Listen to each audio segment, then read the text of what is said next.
context, I would like to introduce our distinguished panelists. Of course, the author of this thinking piece, Badi, independent researcher in post-conflict stabilization, governance, hybrid security, and peace building, with, of course, a particular focus on Libya.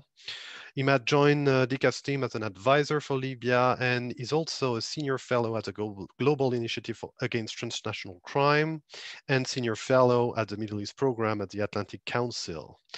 Frederic Wehrey, of course, is a senior fellow for the Middle East Program at Carnegie Endowment for International Peace, and he focuses on armed conflicts and security, identity politics, with particular interest in Libya, North Africa, and the Gulf. So with such a distinguished panel, I would like to give the floor to Imad to present the brilliant work he's done with us. Imad, the floor is yours. Thank you, Archie, for the very kind introduction, and thank you, DCAF, for hosting this, and all those that are still making the time to attend the launch of the paper today. I was both very overwhelmed and pleased with how it was received and the feedback that I've kind of gotten over the past week from those that took the time to read it. I'm personally more looking forward to the discussion, actually, rather than this part where I present things, but I'll take advantage kind of the space that I have now to actually perhaps present the rationale behind the paper, outline briefly what it covers to those that have or haven't read it, or what the vantage points from my perspective were. And maybe at the end, I'll also try to peruse some points that I didn't particularly expand on, but that some people mentioned to me over the past week and that proved perhaps more interesting than I thought I should have maybe elaborated more on them. The paper was already twice the length of what it was supposed to be. I'm either to blame or to thank for that, but I think despite its length, it still doesn't cover some points that I will mention at the end. But in any case, so in terms of the rationale behind the publication itself, late last year, I personally led a kind of holistic mapping of some of Libya's most prominent armed groups, with the aim at the time was to gather data that would be relevant to inform how it could perhaps contribute to them abiding or even promoting international humanitarian law within those contexts, both in combat and non-combat situations. And I looked also at the proclivity of certain groups to abide by IHL standards, given their pre-existing capacities, the type of revenue generation mechanisms, their histories, their communal ties, their size, etc. The mapping was useful, but I personally thought it was a bit incomplete in that it stopped short kind of explaining the rationale behind what influenced the group's different trajectories and the reason why they developed kind of the different revenue generations that they developed over time. And that's part of that was perhaps the project that influenced to a certain extent the inception behind the publication that you see today. So I thought it was worth mentioning it. And actually some of the case studies that needed updating were actually almost recovered from that project. But in any case, behind the personal kind of background story of where the data came out, there was also a bit of contextual relevance to the report itself. A lot of the Libya coverage, I think most of us would agree, is very security centric, but I think there was a gap in that there hadn't been a holistic piece that tied kind of developments in the security sector to security sector reform at large, in the way at least it is defined by international institutions and including DCAF. Also this year, there was a very heavy emphasis on security sector reform programming as part of different initiatives, and some states even developed kind of policies that emphasized fighting militias as a core component of their approach to Libya, notably the United States. So that was part of an overt policy point. And more recently as well, I mean, another contextual development is that we've had an emphasis by foreign conflict parties on doing train and equip programs in an effort that is often at times mislabeled security sector reform. So the publication's content was kind of framed as a rejoinder to some of these approaches, and I think what it overall tried to highlight is that hybridity in its different manifestations across the country is a core component in the security sector. So the whole premise behind fighting militias, while being understandable from traditional security sector reform doctrines, is perhaps self-defeating in a way. I think that also what the publication does quite well, or what I tried to do, is that there are different typologies of hybridity that have emerged across locales with that, and these different typologies had completely different impacts on human security, patterns of security governance, oversight capacities, etc. So I tried to flesh those out a little bit in the work that I've done as well. So in the kind of implication from that is that in attempting to fight militias or fight hybridity, you're doing something very confusing, because hybridity means one thing in a locale and a completely different thing in another locale. So that's what I tried to flesh out a bit in the publication. More broadly, obviously, the kind of more utilitarian approach was to obviously align kind of DCAF's approach and its definition of security sector governance and reform with the structure of the publication. But that wasn't, I mean, I say it's utilitarian, but it was useful in the sense that it helped structure what the publication was like, while taking into account the kind of idiosyncratic features of the Libyan landscape itself. I'd be remiss not to say that the DCAF team was itself quite open to being challenged on its own kind of traditional security sector reform doctrines. So they actively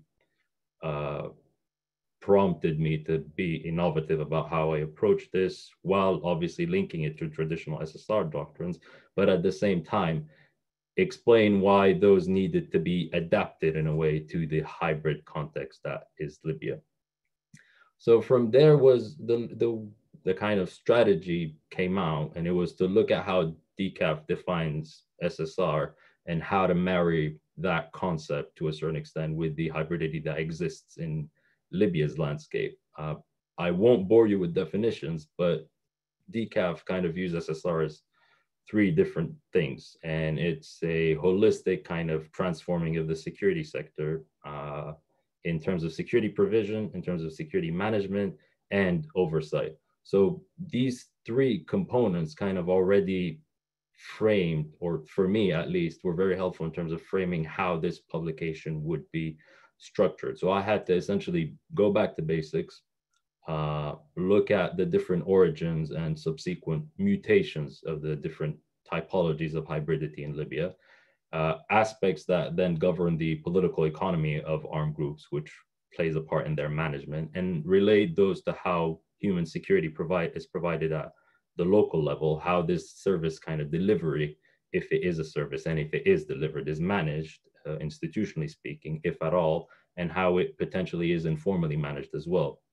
And it is how I ended up with kind of the bone structure for the final product as you see it today. To give you a lay of the field of what the publication tackles and maybe some of its main findings, what I look at, what the primary kind of first chapter looks at, is the key historical developments in Libya's landscape were, and how the different armed groups developed over time, what made the kind of hybrid security arrangements that emerged post-revolution emerge the way they did, and then what made them around 2013-14, what made them actually collapse. I then also tried to emphasize how certain artificial, weaponized, or incomplete attempts at security sector reform exacerbated certain patterns of hybridity and often planted the seeds of actually conflict that erupted between revolutionary groups or those that labeled themselves as revolutionary groups. And already in this chapter, one thing that's pretty clear is that the security at the local level, how we define security and how human security is perceived by communities, there was a discrepancy there. And it wasn't really solely dependent on the cohesion or capacities of local groups, because you had several powerful groups that in theory would be able to enforce security in different locales. But what kind of influenced security was mostly how cohesive or how much, how the relationship was between these groups and those operating in adjacent locales, so to speak. And then several groups also justified their attempts to engage in conflict as a decision kind of to protect their own communities. The big takeaway from that chapter in particular is that over time, since we're talking really about a decade, the lines between what is considered formal and informal have completely been blurred to an extent. So it isn't very useful to label an armed actor as a formal one or an informal one. Perhaps you can speak about regular or irregular fighters. I know certain humanitarian kind of law lingo dictates that distinction, but it is still very difficult to kind of determine who's formal and who's informal. Now, the second chapter kind of looked at more, I wanted to flesh out how security provision is perceived by local communities, how it's administered, and what factors influence. So this chapter looked at how embedded the actors are within social structures, and it analyzed their relationships with local communities, what I kind of call in this chapter social embeddedness.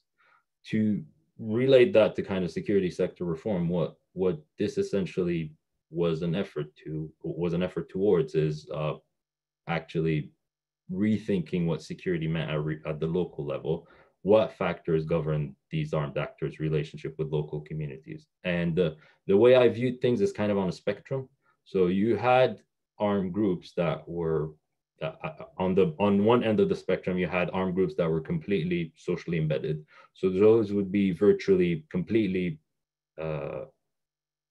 merged with their local communities, and they identified with them as a collective, and they were able to capitalize on the kind of relational component, and namely in terms of networks, to benefit both in terms of patterns of recruitment, mobilization, but also in terms of how they generated revenues.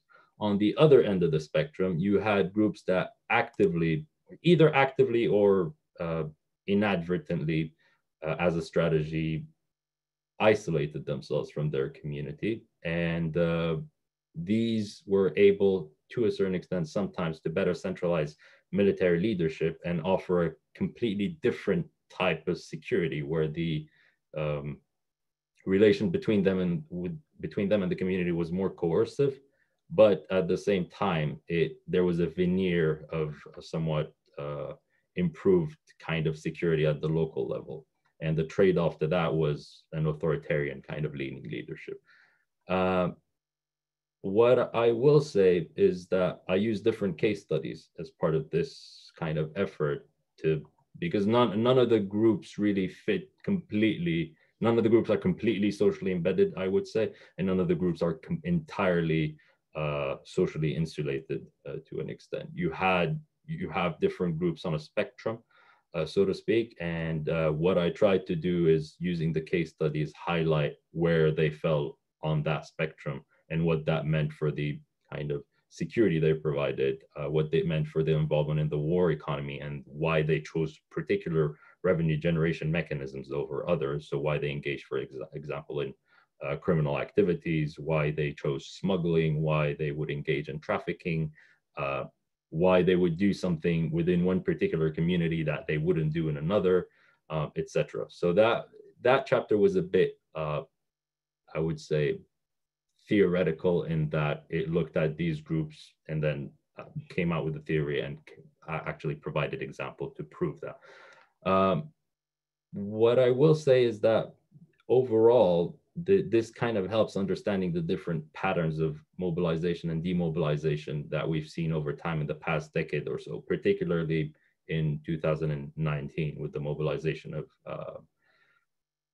the anti-LAAF coalition against Haftar. So that's perhaps one of the things that I try to unpack a little bit.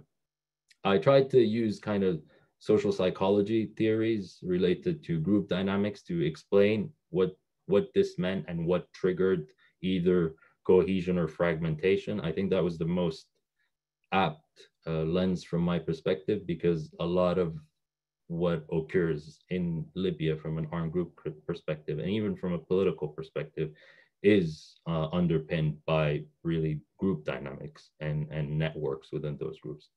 I think perhaps the last two chapters are what was most unique to this publication, particularly since I kind of build on the second theoretical kind of framework using social psychology to elucidate things about oversight, both from an formal and informal oversight structures. So this is where things kind of also, this was a period where I was writing this in June, July. So with the end of the offensive on Tripoli and the events that kind of unfolded in that period, it made it so we were closer to a ceasefire back then. And honestly, I didn't want the publication to be something that would be relevant for now. I wanted it to be something that would be relevant even for a policymaker to pick up in a few years and still find it relevant, but also someone from a completely other context that is faced with similar, perhaps constraint, reforming the security sector in a hybrid environment, and pick it up and still find it interesting to engage with. So I had to balance exploring kind of different strands of oversight, both formal and informal, that would be relevant to an extent to interim security arrangement, ceasefire, technical processes like even disarmament, disengagement, and reintegration, as well as the kind of more institutional type security sector reform, as well as what I call a track two kind of security sector reform process. So this was kind of my segue. The third and last chapter was my segue into implication of what is tackled in the paper on traditional SSR doctrines, and I provided recommendations based on those implications.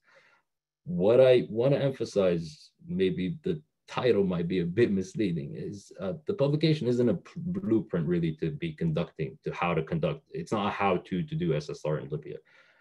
It's an exploration of Libya's security landscape and what this means for traditional SSR doctrines. If you read between the lines, it does tell you several things. It does tell you that several foreign players have basically weaponized the concept of security sector reform as a kind of a strategy in their proxy entrenchment.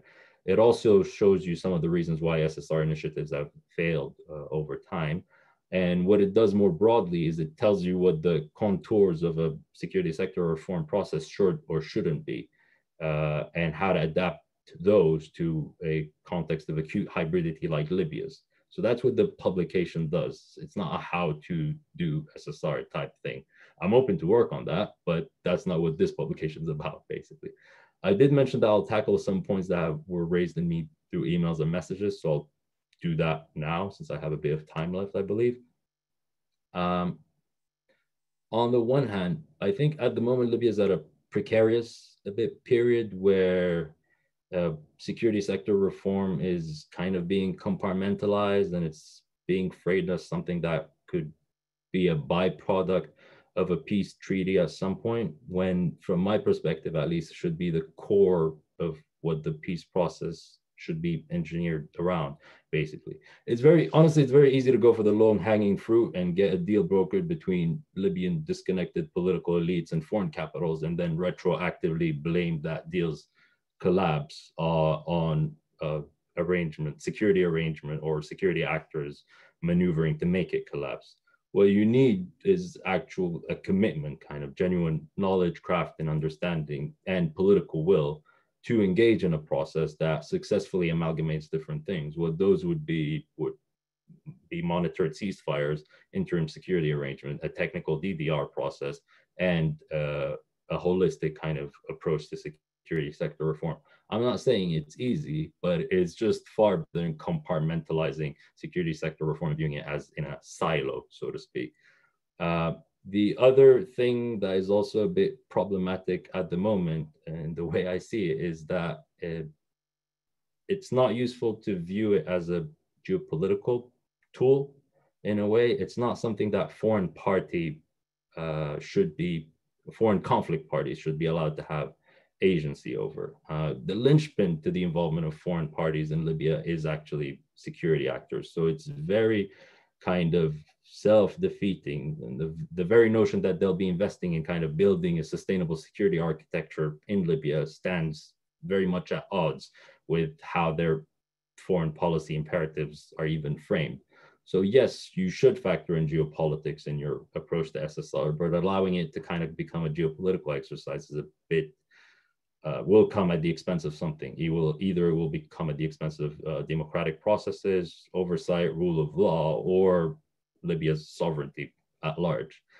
Another thing that was raised to me in conversation with Libyan officials when discussing kind of the civilianization of security provision post-2011 is that there have virtually been very few investments in programming that looks at oversight in particular. And this is what I think is a bit unique about this publication, is that it identifies different kind of levers through which oversight could be improved. I think this lack of investment actually fueled, in a way, the dichotomy that pits a ineffective civilian government against a authoritarian-leaning military structure, purely because the latter on the surface looks like, or is marketed as, having a better oversight structure. So it's far easier to kind of go for the low-hanging fruit and just back that out of opportunism, when really, when you look at things concretely and more granularly, it's definitely not a dichotomy that is backed up by any tangible evidence, so to speak. So this type of kind of holistic restructuring that includes oversight needs to also be considered. One last thing I'll mention, since I still fit, at least for the next few years, within the category of youth, within the framework of what I labeled as informal oversight, essentially social pressures kind of being exerted on armed groups to disengage from conflict, or just tapering their proclivity to engage in conflict or in criminal activities. You've seen certain communities kind of exerting pressure on armed groups even to stop smuggling or trafficking, because that attracted scrutiny on the community at large. There's those social norms are increasingly getting eroded, so to speak, because you have a generational gap between some of the influential figures, or self-proclaimed influential figures at the local level, and security actors, whether they be leaders or rank and file, which are predominantly young. And the former are 60 and above. The latter are, I would say, 20 and above, hovering like probably around 35. And this rift is only getting wider and wider in time because our population is getting younger.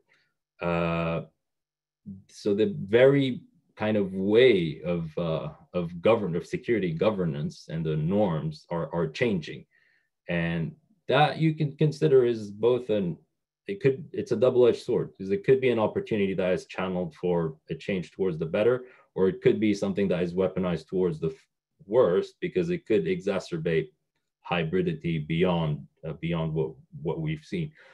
One example that perhaps I didn't cite in the publication is recently the death of Wanis Bouhamed. Wanis Bouhamed was the head of SAIQ. He was replaced by another ailing 60-year-old. So clearly the kind of older military cadre from the Gaddafi era is desperately holding on to a way of framing security governance that it doesn't trust the younger, let's say, generation to endorse or put forward, nor should it really, because it wasn't a sustainable way 30 years ago, and it definitely isn't in the 21st century. So this change could either be positively or negatively channeled, but it needs to be kind of discussed, really, this whole the population getting younger. I'd like to thank you all for listening, and yeah, I'll leave it at that because I took enough time already. Thank you very much, Imad, for all these remarks, and it gives you for those who haven't read the article, it gives you a first glance of what's in there. Of course, it's a consistent piece of work, so I encourage you to download it from the DCAF website. What I like also a lot in that report is that it's operationable, and I think that for all policymakers out there, so there's loads of information that you can draw upon in matters of context, but also you can operationalize into programming. But before we get too much into that, I would like to leave the floor to Frederic, who has kindly accepted to peer review the article, and that can give us a few remarks. Fred? Great. Well, thanks so much for the invitation to review this terrific paper. And Imad, yeah, what a piece of work. I mean, really magisterial. Terrific insights. Let me just offer some, or extract some of the salient virtues of this report, and then perhaps pose some questions for discussion, especially regarding policy, implications. I think the main, real benefit of this report is that it gives policymakers a new vocabulary for understanding the Libyan security landscape. And it's quite shocking to me that almost a decade after the revolution, we're still, attached to these outdated, dichotomies of militias, the state, militias versus society. And as you, I think, brilliantly point out, those lines are blurred. There's overlapping between these so-called categories. And I think you draw upon a body of literature on hybridity that has advanced in other areas in Africa, and I think increasingly academics are realizing that cooperation between formal and informal actors, does deliver a measure of human security. And so the policy apparatus, the bureaucracies of security assistance need to catch up to that reality, but they need to do so, very carefully and attuned to these very granular details that you point out. Again, hybridity varies according to locale. There are some armed groups, as you said, that are embedded, others are isolated. In some cases, hybridity works, right? And understanding how it works, how can you harness it? Unfortunately, I think, as you point out in the case of the United States, we're still in this normative framing of militias that says we got to get rid of them. The solution is to do another train and equip program to create some centralized force from scratch that's going to land in the middle of Libya and somehow magically restore order or attract the militias, that the militias are going to see this new force, they're going to put down their arms, they're going to join. We still have that paradigm, that trope, and I think you have a very striking line in the report, and it's going to be very controversial. You say, efforts to establish a central security force are bound to fail in the interim. And of course, your detractors are going to say, well, you're just empowering warlordism, you're empowering, militias. And I think you have set up some very good principles for security assistance professionals to operate on. I just want to press us a little more on how to, operationalize those. And again, drawing from the lessons of the past. I think one of the virtues of this report is that it is a historical narrative of different parallel developments. On the one hand, Libya's political fragmentation, and then on the other, the failed efforts of SSR, as you point out, many of which were weaponized by outside actors, and how that led to where we are, today. I think the interesting things that you point out at the end, this notion of community oversight, or community pressures on armed group leaders or armed group behavior. Again, as you mentioned, there are limitations to that. And so I guess the question is, what's the implication? What should outside donors do, to harness that? And then the other, I think, interesting point is this notion of, you use the term operations rooms, and sort of coordination centers where the formal and the informal actors coordinate on security. And Libya has a long legacy of this. I mean, there were various joint security rooms set up in Benghazi, for instance. You mentioned Wanispo Hamada, that was set up in 2013. The collapse of that led in part to Operation Dignity. And so I think understanding why have security rooms or security operation, coordination centers failed, because perhaps there's no neutral arbiter in them. The other conceptual thing is, would you support the creation of some sort of interim National Guard-like structure where you're taking armed groups, you're tethering them to the state, you're using them for security functions? And again, this has a legacy too in Libya, where there were various efforts to deputize armed groups, to put them under the payroll, to enlist them for security duties, the National Guard structure under Zaidan. That was also the original intent of the Libya Shield Forces, but it became weaponized, politicized. You had an interesting State Department cable that came out in 2014, where the US State Department, after the collapse of the General Purpose Force, which was an attempt to create a central military, the State Department cable from then Deputy Secretary of State Burns said, look, the US should support a National Guard type structure where we're harnessing localized militias, we're tethering them to the state for an interim period while you're building up another military. Again, these are deep conceptual issues, but I think they're important to get beyond this magical thinking that we can somehow, as you say, build an army from the ground up. This false notion that there's a security structure, and I think one of the great dangers of this impulse to do train and equip, right? Let's just train some more units. Those units are not going to join anything. There's no structure for them to join, and I think that's a huge problem. They're going to melt back into their constituent militias.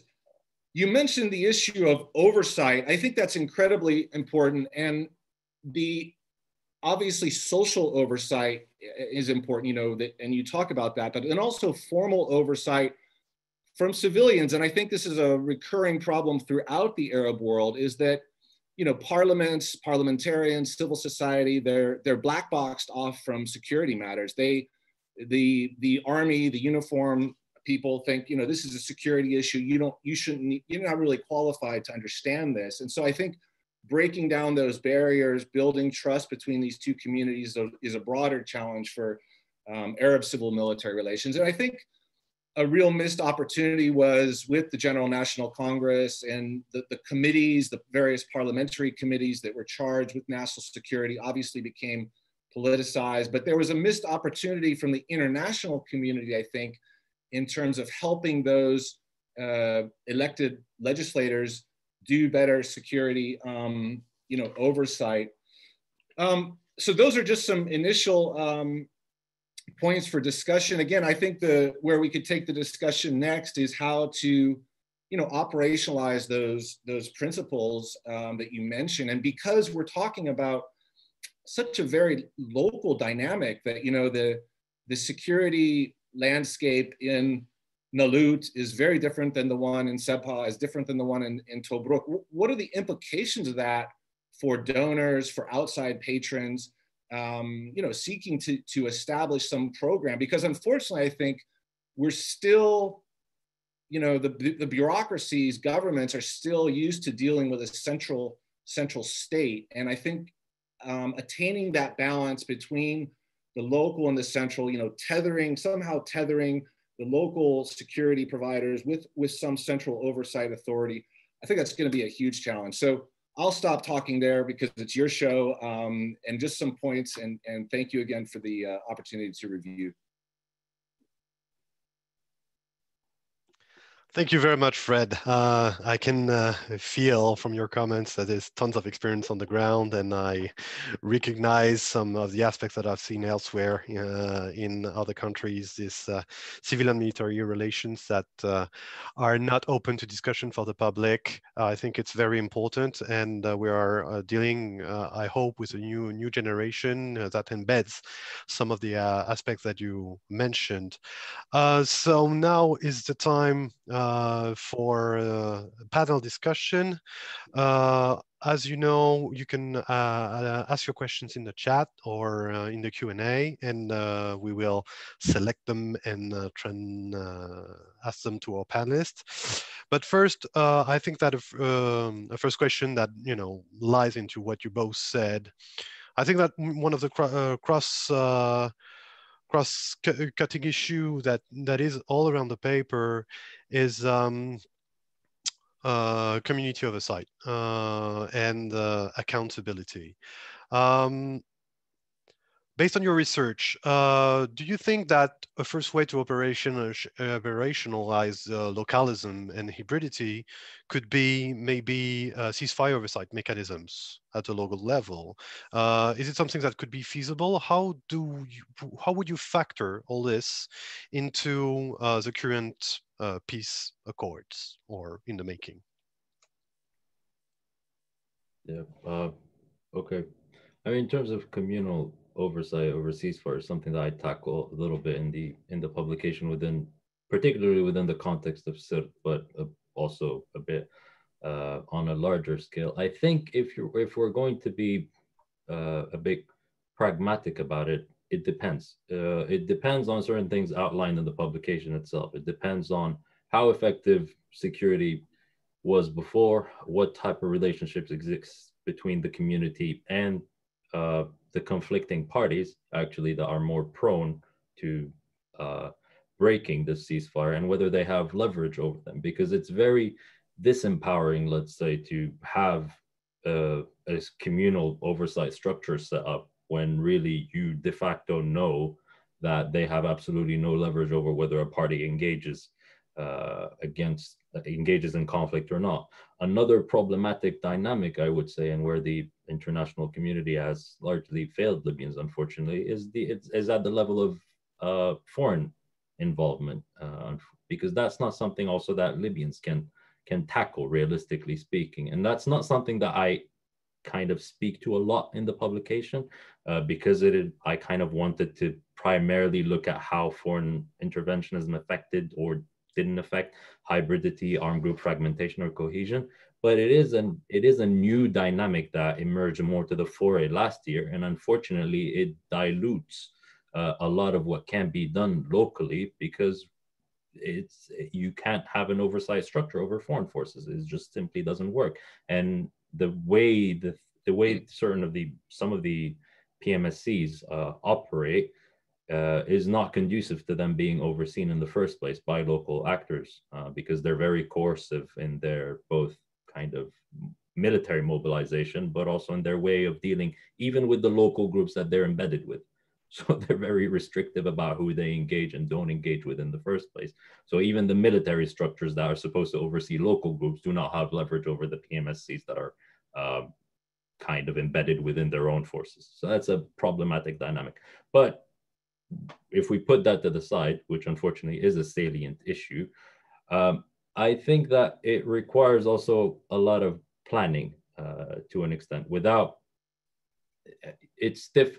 So the kind of the 5+5 right now, that structure, it's perhaps a good way of going around about it, but there is that thing that I mentioned at the end, the kind of 60, 70-year-olds that are speaking about one thing, and the fighters that are 20, 30, 40-year-olds, military commanders that are more informal, more influential about decisions of engage and not engaging in conflict, that are having their own thoughts about the process and that are not actively being engaged with because of this kind of reticence to acknowledge the informality of things at a policy level.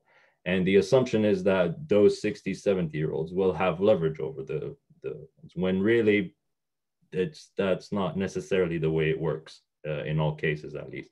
And with a ceasefire, unfortunately, it only takes one instance of it being broken for it to completely break down.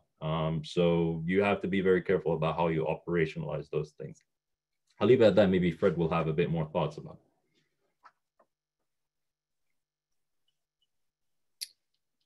Yeah, so Imad, I'm going to direct this as a question. I'd be curious your thoughts on the notion of, with these ceasefire arrangements, having a supposedly or notionally neutral force coming in from somewhere else in Libya that doesn't have ties to the conflict parties. I mean, I'm thinking of the case of Ubari, where you had the Hassauna come in, there was a proposal in 2014 with the Tripoli airport conflict to have some Amazigh come in. And I'm wondering, I guess that's one question about Libyans acting as guarantors, arbiters for these ceasefire arrangements. And then the second question that would be interesting to address, because it's still being floated, is foreign stabilizers coming in, foreign, to separate the parties, not necessarily as a massive force, but sometimes as embedded in in some sort of operations room. For the security plan for Tripoli, there was apparently an EU observer in that room. And I'm just wondering, is that something that you see benefit in? Okay, two questions there. I mean, aside the Badi case, there was also the case of the kind of Masratan counterterrorism force in 2018 that kind of came between the Kaniyat back then, who weren't overtly LAF aligned, and the Tripoli groups. Unfortunately, who's neutral at this stage? The conflict, the civil war that we had over the past year has involved, statistically speaking, I've seen certain slides, has involved like 95% of the groups from all over Libya in one way, shape, or form, whether it be just by way of funding or by way of them sending fighters, etc. Most of them have been involved in one way or another, because first of all, it's a lucrative business. Second of all, what it leads to is a change in the status quo. And sometimes that's what these armed actors want or desire in one way, remold the status quo into something that is more beneficial to them. So there's a problem, I think, in even framing certain forces as neutral when their neutrality to that particular kind of instance of conflict may shift right after it. So that's one thing. I think I do outline certain things that could be done in those instances whereby you would have, aside the kind of neutral force, if that is the blueprint that is decided, you would have more neutral local actors that have proven their ability to kind of operate cross divides, whether those be youth groups, civil society organizations,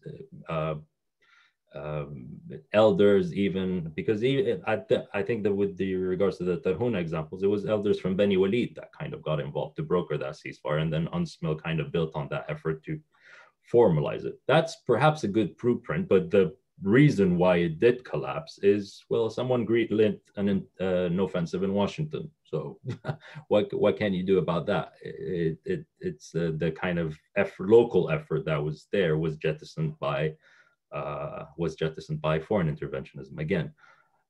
So that's part of the reason why I felt that there was a need to mention kind of the foreign proxy dynamics and how that can, to an extent, dilute Libyan sovereignty or Libyan agency over developments in the security sector. It's not that things aren't being done locally, it's just that there's very difficulty building on them at the national level because of the political divisions to an extent. And then also they get significantly affected by what foreign parties allow local ones to garner in terms of either coercion or co-option capabilities.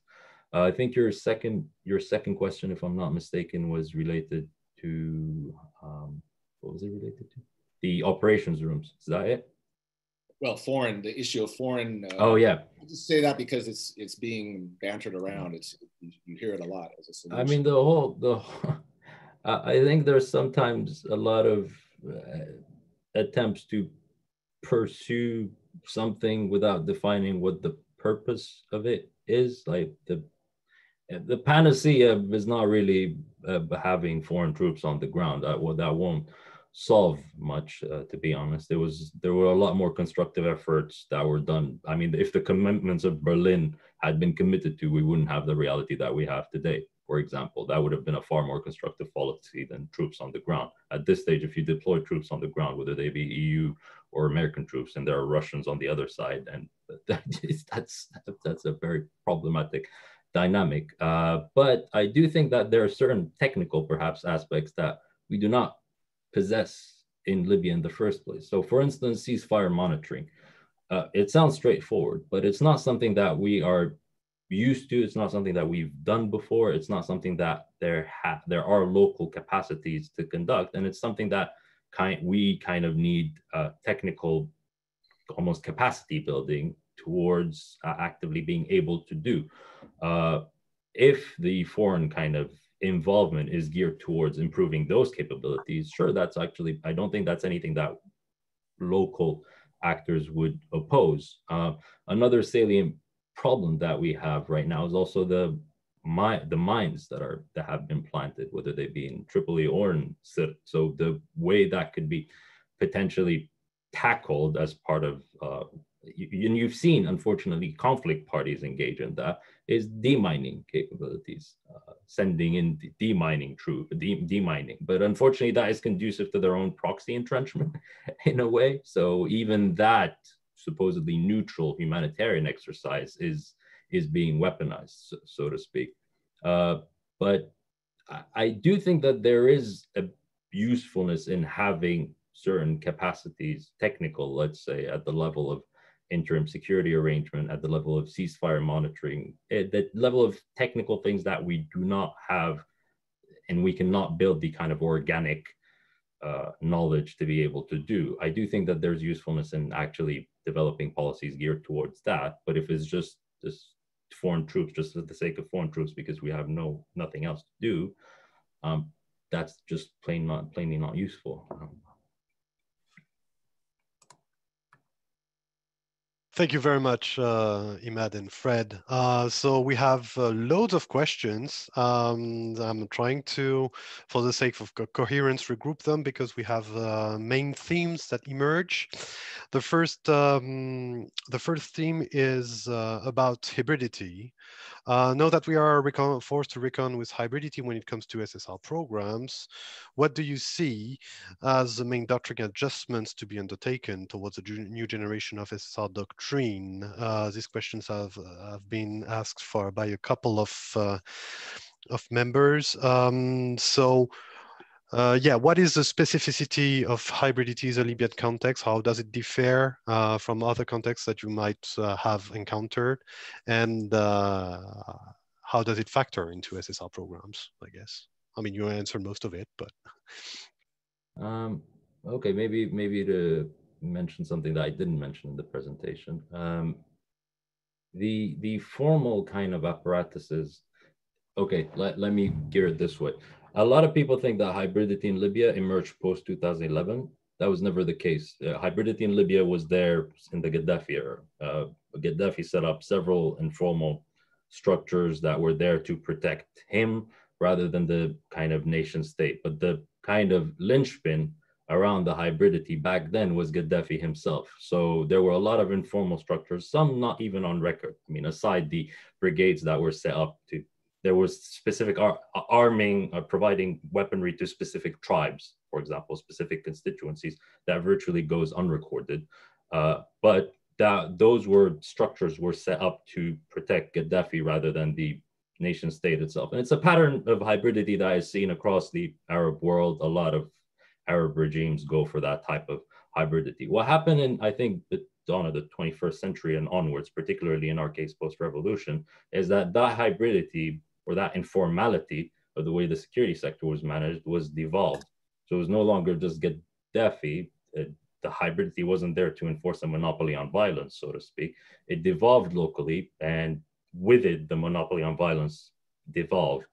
And in that devolution, you also had a blurring of the lines between what is formal and informal at the local level, because some groups, which I kind of highlight differences in between geographic locales in the publication itself. In certain locales, you had groups that were revolutionary and kind of not revolutionary that were in one locale. In other groups, you had Gaddafi era structures with revolutionary structures that were there. Both of them maintained those affiliations. And in other structures, you had entirely new security architectures set up. And a broader pattern that you've seen is in terms of the structures that were left over from the Gaddafi era, some of which were involved in policing, for example, the Criminal Investigations Department or the Judicial Police, certain structures that are supposed to enforce kind of policing capabilities at the local level. Those also got overstepped by the revolutionaries. And as part of that, that diluted to an extent their capabilities. At the local level, some of the at the city level almost, or a security directorate level, certain efforts were taken by different groups in different ways to make amends with that. Either they came up with hybrid security arrangements to manage hybridity at a local level, either they went for something more formal and they brought in Gaddafi era what they viewed as competent officers to kind of retrain forces. But those patterns were really subject to an extent what happened in 2011 in terms of conflict dynamics, and also post 2011 in terms of local kind of conflict dynamics as well. I think 2014 was also a turning point for Eastern Libya in that a lot of the Gaddafi era officers were also allowed to come back to the foray there and view that as a good kind of way to regain relevance, so to speak. But that's what, from my perspective at least, makes hybridity in Libya a very local affair to a certain extent that needs to be tackled locally. More broadly, why it should be factored into traditional security sector reform doctrines, it's, well, if you want to rebuild the security sector, and if that is viewed as part of a kind of larger peace building effort, then you need to make amends with the fact that a lot of it is managed locally. There's a reason why we didn't have wide-scale instability post-2014, despite the fact that we had completely different authorities, and at the international level, no one really knew who was legitimate or not. But think about it in a Western state. If there was no government at some point, certain things would freeze. But in Libya, we had de facto no government or recognized authority at a kind of on the international scenes, but we didn't completely devolve into wide-scale insecurities. Yes, the security vacuums were weaponized by extremist groups. Yes, there was an increase in criminal activities, but you didn't have a kind of complete insecurity at the local level. And that's because a lot of it is managed locally. And that's what this publication intends to kind of highlight, is that you need to factor in this localism to an extent of hybridity. Hope that answered the question. Well, it does. It gives us some elements. Maybe, Fred, do you have any comments on this? How to operationalize, what are the specifics of the Libyan hybridity? Just to echo what Emad said, I mean, it's interesting to frame Libya as an exceptional case. And I think there are some distinguishing features. Again, as was mentioned, it was the utter disarray of the formal security sector under Gaddafi. And as an attaché, I mean, I dealt with the regular army, and we're talking about an incredibly, hollow and decrepit force, the legacy of which, we're still, living with today. I think the other distinguishing feature is the oil wealth. This prize that becomes a source of contestation, the funneling of funds, to the armed groups, the way oil rents, the distribution of oil rents becomes a way to buy off restive young men. I mean, it's a form of rent distribution. The issue, I think, of Libya highlights some post-conflict stabilization lessons. And I think there was a critical window after the fall of Gaddafi where, had things gone differently, we might not be in this case. And I want to raise the role of the UN. Again, the UN was supposed to have a coordinating function for security sector reform. It came very late to that task, right? And we talked about various foreign actors doing unilateral security sector initiatives to various actors on the ground. And the problem in Libya, I think, was one of international intervention. There was no strong arbiter. There was no oversight. There was no one to corral those groups, and I think it's a conceptual thing about intervention. I don't know if the UN is equipped to do that sort of thing, but it was a huge problem. The other thing is one of sovereignty related to the oil wealth. I mean, I think the founding problem in all of this was the decision by the Kyiv government, I think in December 2011, to start distributing oil funds to the armed groups. And the issue there of international oversight, could the international community have exerted more oversight on that resource, which I think led to the fragmentation of the security sector and where we are today, partly. Thank you very much. So we have another batch of questions. A lot of them focus on the regional aspect. And so there is like a question, for instance, about who should do the coordination of and ensure coherence of the actors involved in DDR, SSR. There should be a security working group. The security working group under the Berlin process could be a fora. Should it be the UN? There is also some examples that have been drawn upon from other places. Afghanistan, failure of SSR process that we witnessed for now, widespread corruption. I also mentioned of the body of Meharist in Niger, and also some National Guards that you've been mentioning yourself, Fred. What could it be models for future SSR efforts in the Libyan context? I mean, Fred, you can take the. I'll actually give you the floor for this one. Just pick it back off you afterwards. Sure. So I I've really grappled with this issue of National Guards, and I wrote a paper with Ariel Ahram where we looked at the Libyan and Iraqi cases. And I think the jury's out. I mean, it's incredibly risky, problematic, could lead to more dangerous. All that is true, but under the circumstances, it may be the de facto way things are heading. Again, we have to remember that there were multiple proposals throughout Libya's history for some sort of structure. And again, National Guard, unfortunately, in Libya has a radioactive connotation now, but the UN in a white paper in early, I think 2012, they proposed some sort of territorial army, where you would have localized security actors acting as a National Guard. I think the bottom line is just learning the lessons from the past, the way it got politicized, the way it basically formalized militia power, preserved militia cohesion, avoiding those pitfalls, linking a National Guard development plan with a broader process of decentralization that includes a constitution. So the security sector development on this issue has to proceed in parallel with a political process, and you can't. I think that's a key thing that Ariel and I concluded in our paper.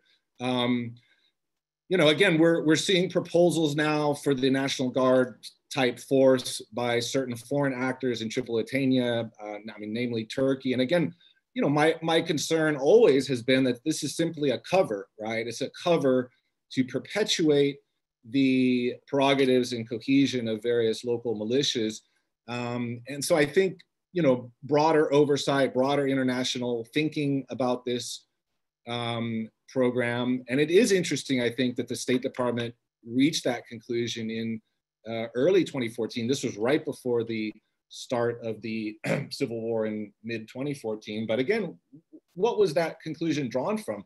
The failure of creating a new centralized security force. And again, the notion that you're just going to stand up a new security force from scratch, the time that takes. I mean, we're talking, for the GPF, we were talking about 7 years to get a fully equipped force standing, ready.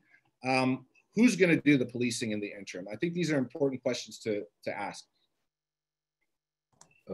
Okay, I'll kind of now realize that it was a great decision to let Fred speak first, because what I'll build a bit on his point. I think one of the problems that we have is that we sometimes go for a kind of semantic solution, like we grow averse to some semantic kind of tried plan before. But I think one of the things that is mentioned in the paper, in my paper at some point, is that at least at this stage, between the MOD and the MOI, those have really turned into two almost different streams of funding at this stage. You haven't defined exactly what the interests of the nation state are, and that comes with a constitution, that comes with a political process that unifies the politics of it all. And at the same time, you're not really clear on who you will be actually mandating for policing, kind of the human security at the local level that matters to constituencies versus the armed forces, so to speak. I think there's a lot of emphasis on armies, building up armies, etc., because that is, to be crude, the sexy way of framing things, and that's capitalized on in 2014 by labeling his kind of force as an army, when really what a lot of the buy-in that he got from certain communities is that they wouldn't be protecting the interests of the nation state. They would actually be ensuring human security. So that stood even at odds with the entire framing of the of his force, and that's a narrative that has endured over time, but has collapsed as the force kind of rampaged through the country. So I think that we need to define first, as Fred mentioned, who will be doing, like, what force will be doing the policing, who will be focused on human security. Are we going to empower local forces to be doing security in local areas and then build a completely neutral, let's say, armed forces by recruiting people individually and kind of diluting their localistic inclinations? Can we trust foreign conflict parties to do that themselves when it's clear based on past precedents that they have no interest in doing that? And more broadly, do historical precedents that we have even from before the Gaddafi era, sorry, not before from before the revolution, kind of warrant going for that blueprint as well? Because you need to take into account those social factors. In the 1950s, I mean, my grandfather was a Misratan that was born in eastern Libya, and he was doing policing in Fazan. That was a viable blueprint back then.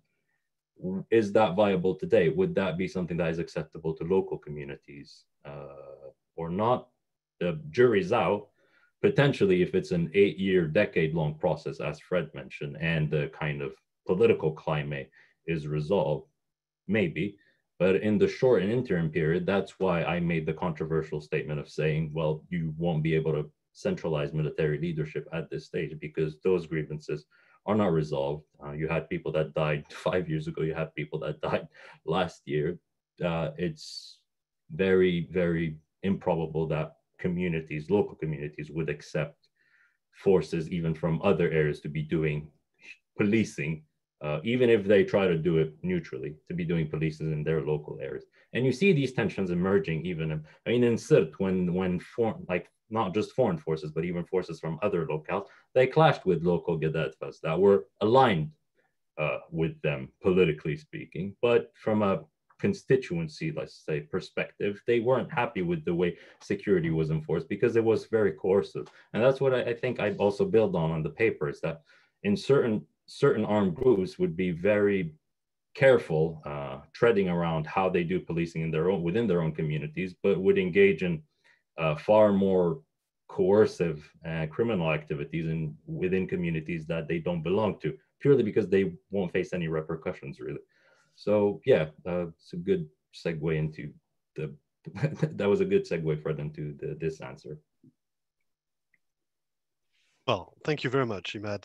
A very interesting question about sanctions. Do you think that the US, EU, and UN Security Council sanctions on specific militia leaders are going to affect SSR efforts in Libya? Are they, how will it impact also the embeddedness of these leaders that are very carefully targeted? Do you think it has to be taken into consideration, and how into SSR programming? I think there's almost been an active effort to dilute the relevance of of sanctions over the past 5 years, to be controversial about it. I mean, you had political leaders that were sanctioned that are now have sanctions lifted on them purely to pass a political deal. That sends its own message, I think, despite the fact that they haven't really shown any change in behavior or in their opportunism. In terms of the way sanctions have worked in terms of militia leaders is when it goes to a point that is beyond repair, that's when they're sanctioned. So whether it be, I mean, Mahmoud al is wanted by the ICC, but for instance, Kaniyat, it's only reactively after people had realized that he killed hundreds that he was sanctioned. So it's not really part of an SSR process because you're not taming, let's say, groups and using sanctions in the way they're supposed to be used or leveraging them to make an SSR process work. It's more of a symbolic exercise in retaining relevance or just for the sake of saying we did something.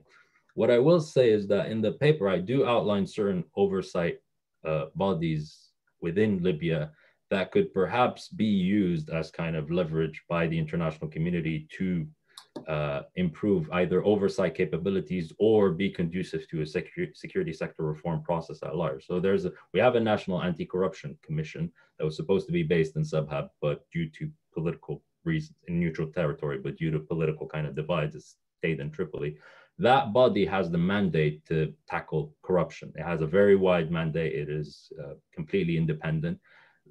I think it is far more viable to invest in that body to taper kind of the engagement of local actors in the criminal economy, in the political economy of armed groups, rather than imposing international sanction, particularly when it comes to known spoilers that primarily operate at the local level and don't have tons of funding abroad. Now we have those actors, but usually those actors are politically shielded. And sanctions are almost never discussed when it comes to them. But investing in that body, I think, as part of a broader kind of more holistic security sector reform effort would be very welcome from my perspective, at least, because it doesn't entail a lot of effort because it already has a legal mandate to be doing that. Do you want to jump in, Fred, on the sanctions, or? No, that was sufficient. I thought it was great. I don't have it. Okay. Archie, you're muted. We can't hear you. A bit more controversial question, I think. We have to talk about foreign spoilers. We see, of course, that regional actors that are very involved into SSR process. So as you described, Imad, labeled SSR process that are actually trained and equipped.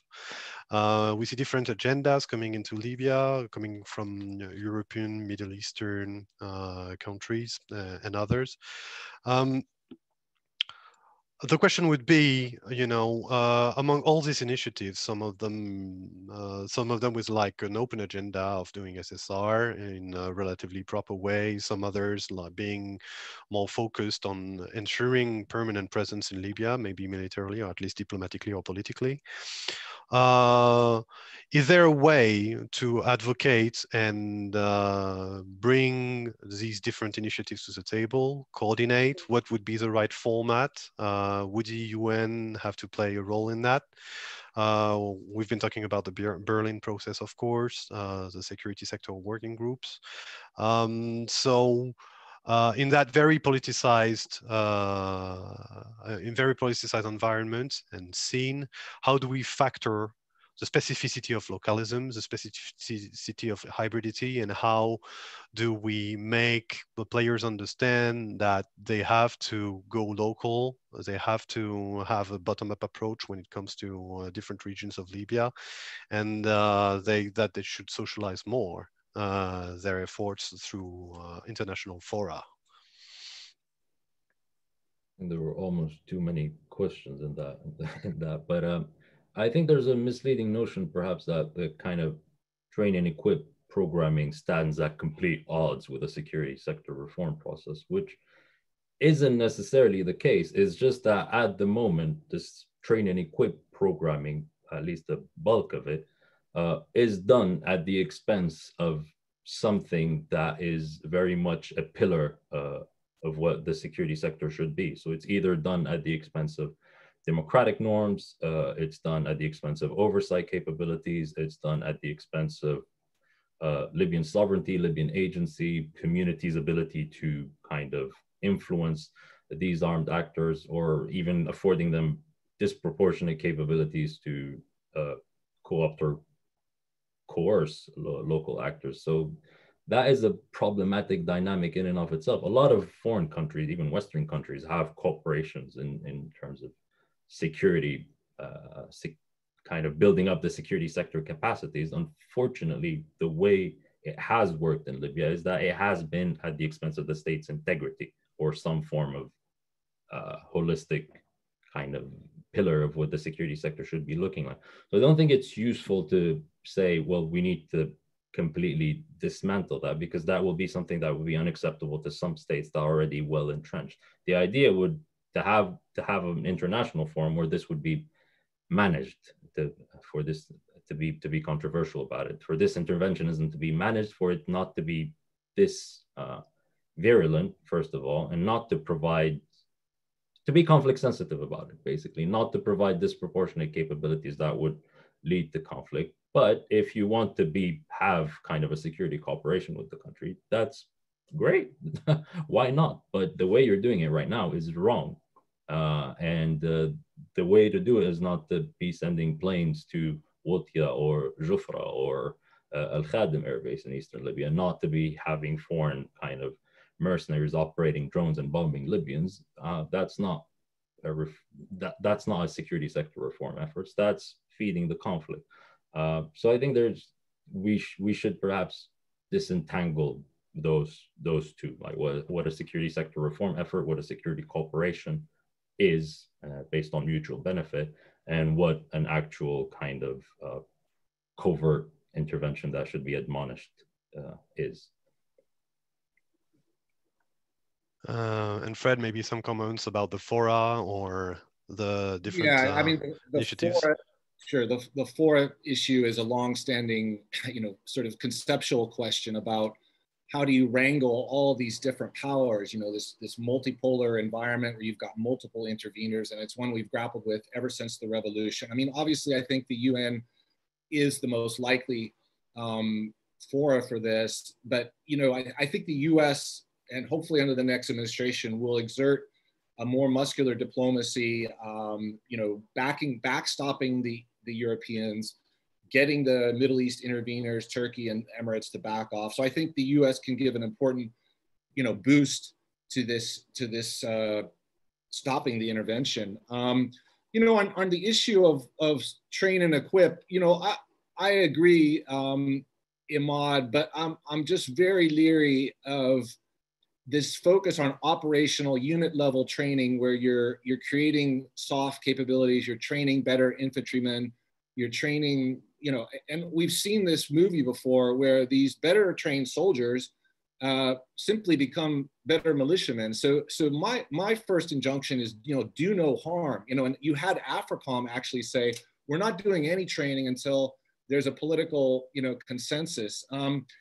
The other issue is the type of training that Libya has needed for its defense sector, I think, has been what's called institutional capacity building, or it used to be called defense institution building. It needs the muscle fiber of running a defense bureaucracy. Gaddafi never had a defense ministry, right? There's no civilian staff. So the problem always is you get these better trained soldiers, and there's no ministry for them. There's no Department of Personnel budget. That's the capability that Libya needs in tandem with the train and equip, and that's a very hard thing to do.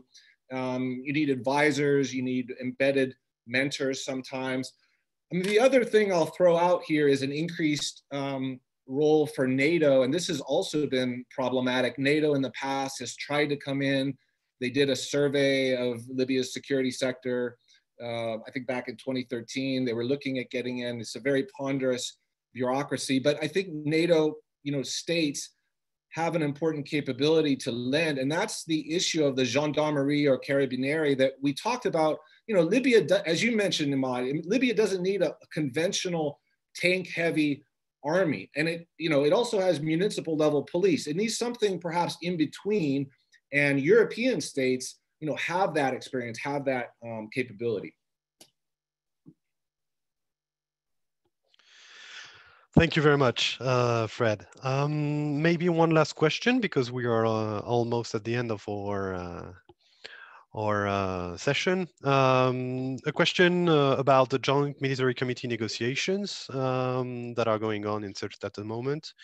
Imad, maybe how do you see these negotiations taking place in this very hybrid environment of militias and armed groups, and how these agreements can really be implemented, if they reach to for agreements, into when representatives are not always representing the actual fighting forces. Maybe you have some ideas about this. Yeah, I mean, this, to be very cynical, I think this is a straightforward example of having a process for the sake of having a process, when really it doesn't have much impact. Unfortunately, we're seeing on a daily basis literally all the what was agreed by this commission, all the points being dragged through the mud by foreign parties and at times by local ones, but predominantly by local parties. I think overall we've had several patterns of kind of the political confusion at the international level trickling down to the level of domestic parties, whether it be in the political forum in Tunis or whether it be at the security level in Libya. How do you expect domestic parties to abide by commitments they made when the international ones aren't doing that and are actually actively egging on local parties to break those commitments, technically speaking? So I think that's a problematic dynamic in and of itself. At the moment, it's almost like we're waiting to see which talks will collapse first, the political ones or the security ones or the economic track with possibly another blockade. So, and that's not a very viable blueprint for setting the country forward. I did say earlier that the kind of linchpin to the process should be the security track, because ultimately, at the end of the day, if the political talks fail, you can rework those. But if the political talks failure is mirrored at the level of security and security actors engage in conflict again, that's when things will be almost unsalvageable. And I think there's a difference between the fighting that would erupt last year versus the one that would erupt now, purely because of the amount. I think people underestimate the extent to which foreign parties have been covertly belligerent in the past months. So that should be a scenario that is actively averted. And I think the only way to do that is to actively support and enable the work of that commission by setting a climate that is conducive for it to be able to do its work. Now, again, I did mention earlier that the kind of parties represented are very old and are not necessarily representative of the conflicting, let's say, armed groups, so to speak. I do think that there is room to lobby for a shuttle diplomacy to be conducted between local groups that actually have a say in whether conflict erupts or not, whether those be the ones that are more, whether those be the ones that are in Sirte itself or in Eastern Libya, in Southern Libya, or in Western Libya, most of which are involved in the Sirte front lines in one way, shape, or form. So I think there should be a track 2 kind of effort on that front as well. Last thing I'll mention is this monitoring side of things, this monitoring capability that I mentioned earlier. That should also be considered as part of this effort, because if you're empowering them to do something that they can't virtually do, that's also problematic. And I'll leave it at that. Well, maybe some closing remarks, Fred, as we still have 2 minutes to go. I'm sorry, Closing remarks. we are running short of time. Read the paper, read every word of it. It's truly a masterpiece. And again, I've been working on this for a long time, but it has so many fresh insights. It deserves a wide readership. Again, and I think it sets up an agenda for further research. Yeah. Yes. Yeah, last remarks from my side. I mean, thank you. I've been overwhelmed by, honestly, the amount of people. I mean, we didn't have a lot of people that signed off either, which was always a good sign. But yeah, thank you, Fred. Thank you, Archie. Thank you, DCAF. And thank you for all the attendees and those that took the time to read the paper and that couldn't be with us today. This is work that I'll actually continue to pursue, I mean, security sector reform work or looking at Libya's security at large with both DCAF and the Global Initiative Against Transnational Organized Crime. So don't hesitate to send an email, give me your feedback, or even discuss collaborations further. So yeah, I appreciate everyone that attended this, and yeah, thank you. It's my turn. Well, it's a wrap up. Thanks, Abby, Emad, and Fred, and thank you all for participating to this event. We had at the peak more than 180 listeners, so I think it's quite an achievement. And as I said in the beginning, I want to remind that this launch is first of a series of events organized by DCAF tomorrow at 1300 Geneva time. You have DCAF's panel of the Rome Mediterranean dialogue with ISPI and the Italian Ministry of Foreign Affairs.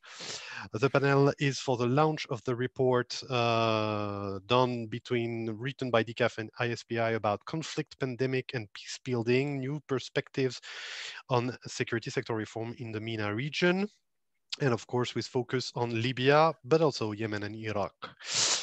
Wednesday at 1500, we have a panel on exploring implication of the use of private military and security companies on Libyan oil fields in partnership with DCAF Business and Security Division. And from the 7th to the 10th of December, last but not least, the Libya SSR week in partnership with our friends from Strategic Capacity Group, 4 days of panels and workshops around the theme of SSR in Libya, from ceasefire to stabilization.